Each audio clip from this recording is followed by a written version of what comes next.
Hi everyone, and you're very welcome back to Online Yoga with Yoga Mara.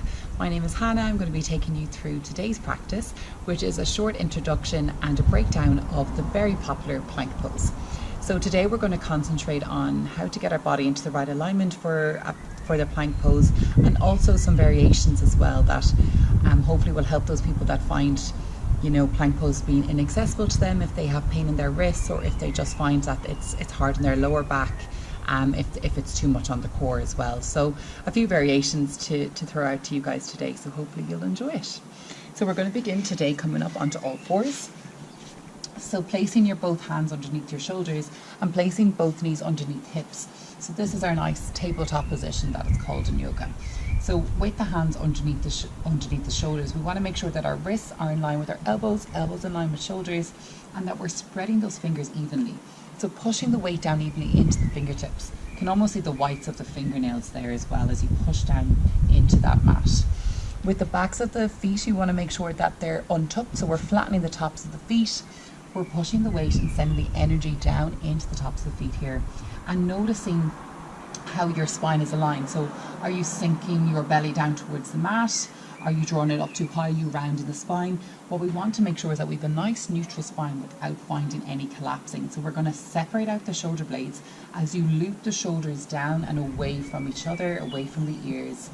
We're engaging the core as you do so, and also starting to notice how your hands are placed. So is your energy and is your weight starting to push out to the outer edges where the wavy finger is? And if they are, I want you to try and roll your hands and roll the weight inward towards that space where your index finger and thumb meet. So looking at this part here, index finger and thumb, we want to put our weight into this fleshy part here. So this is a nice way to protect the wrists, to keep everything nice and engaged. And on an inhale, we're going to slowly push that energy down into fingertips, push energy down into the tops of feet, and gently start to hover the knees above the mat. Keeping that nice strong line. So we want to create a line from the crown of the head to the tailbone. The head isn't dropping, the neck is keeping up nice and neutral. The neck is an extension of the spine. We're not over arching here, bringing our gaze upward. Exhale, slowly lower the knees back down.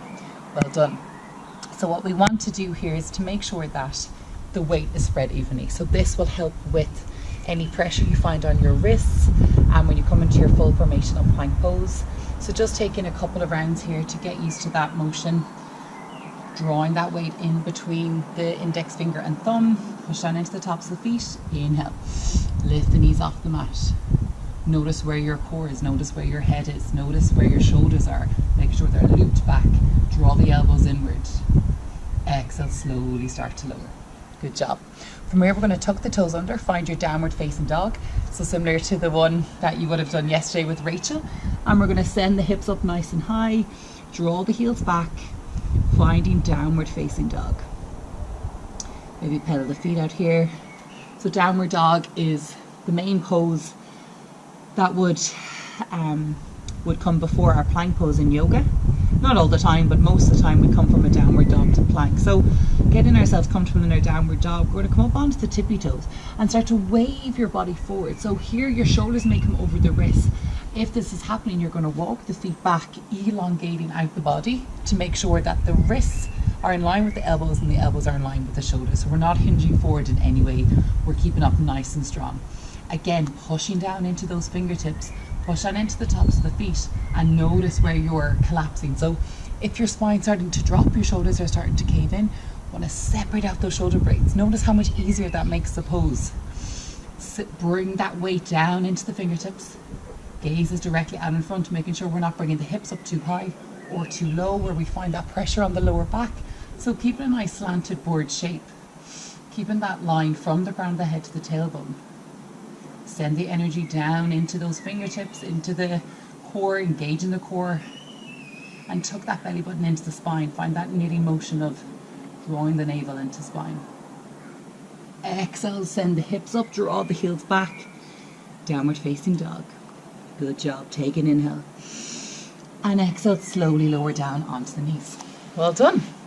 So if full plank is a bit challenging for you, there are some other variations. So one other variation is to come on to all fours. Bring your hands slightly more forward And from here, we're going to keep the knees on the mat. So rather than taking the knees off the mat, we're going to slowly start to walk the hands forward and tilt the hips forward this time. So just allowing the knees to come back a little bit further behind the hips. And what we want to do again is engage that core. So we want to draw the elbows in together, push the weight down into the fingertips, making sure that the weight is rolled in towards that index finger and thumb section. Keeping this straight line from the crown of the head to the tailbone. Knit that navel in towards the spine. Draw the shoulder blades down, holding it here. Again, notice where your hips are. If they're coming down too low, bringing them up slightly. If they're coming up too high, drawing them back down, tilting them back slightly. Feeling it in the body.